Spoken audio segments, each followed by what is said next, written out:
The secret to self-confidence is a topic that has intrigued philosophers and psychologists for centuries.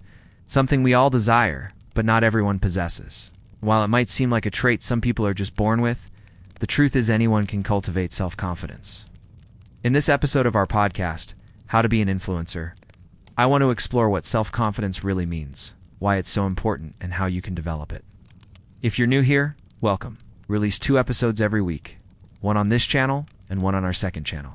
So if you like what you see, don't forget to subscribe to both. The first step to becoming more self-confident is understanding what it really means. Often we think of self-confidence as being overly confident or even arrogant. But true self-confidence is not about thinking you're better than everyone else.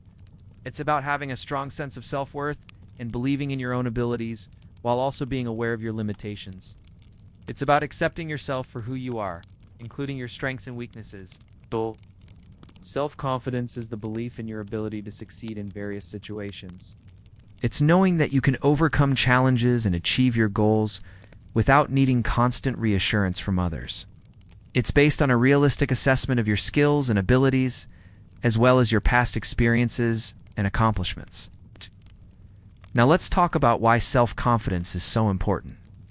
When you're self-confident, you're more likely to take risks, try new things, and push yourself outside of your comfort zone.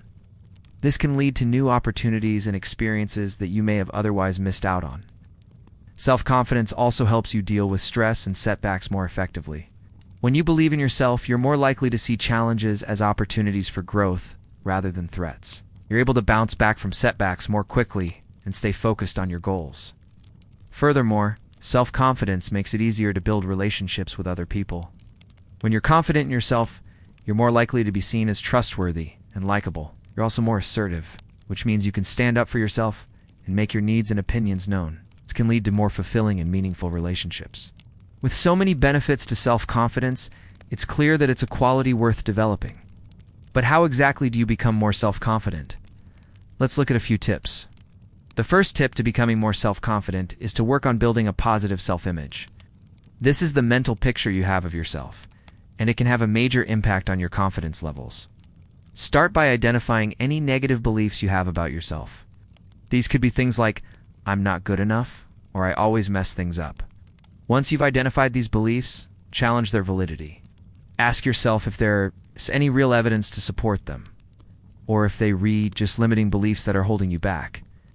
Replace these negative beliefs with positive affirmations. This could be as simple as repeating positive statements about yourself each morning or writing them down in a journal. It takes time to build a positive self-image, but the results will be worth it. When you believe good things about yourself, it shows in the way you carry yourself and interact with others. Another important aspect of building self-confidence is taking care of your physical appearance. How you dress and present yourself to the world can have a big impact on how others perceive you and how you feel about yourself. This doesn't mean you need to buy new clothes or do a complete makeover. It's about making an effort to present yourself in a neat and tidy manner. This could involve wearing clothes that fit well and are appropriate for the occasion, grooming yourself regularly, and maintaining good hygiene. Taking care of your physical appearance can help you feel better about yourself and project an image of self-confidence to others. Remember, it's the little things that make a big difference. So pay attention to your body language, posture, and facial expressions. These nonverbal cues can convey confidence even if you don't feel it yet. Let's move on to the next tip, which is setting achievable goals. A common issue people face when trying to build self-confidence is setting unrealistic goals for themselves. This can lead to discouragement and self-doubt when they inevitably fail to meet these lofty expectations. Instead, focus on setting small, achievable goals that you can build on over time. Start by identifying what you want to improve and break it down into smaller, more manageable tasks. For example, if you want to become more outgoing, set a goal to strike up a conversation with a new person each week. By setting achievable goals and celebrating your successes along the way, you'll gradually build up your confidence and create a positive feedback loop.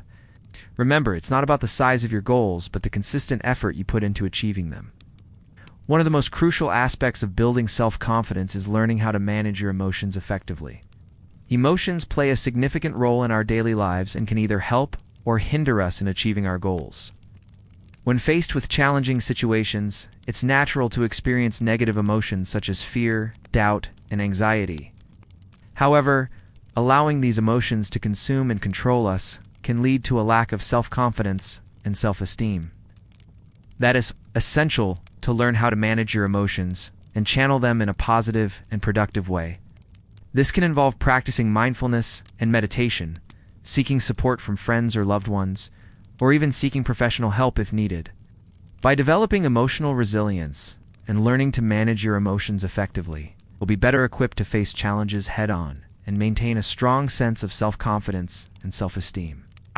If you're finding this episode helpful so far, we would love it if you could show your support by leaving a review on your favorite podcast platform.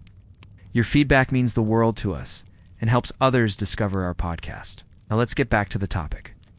The next tip to becoming more self-confident is learning to say no.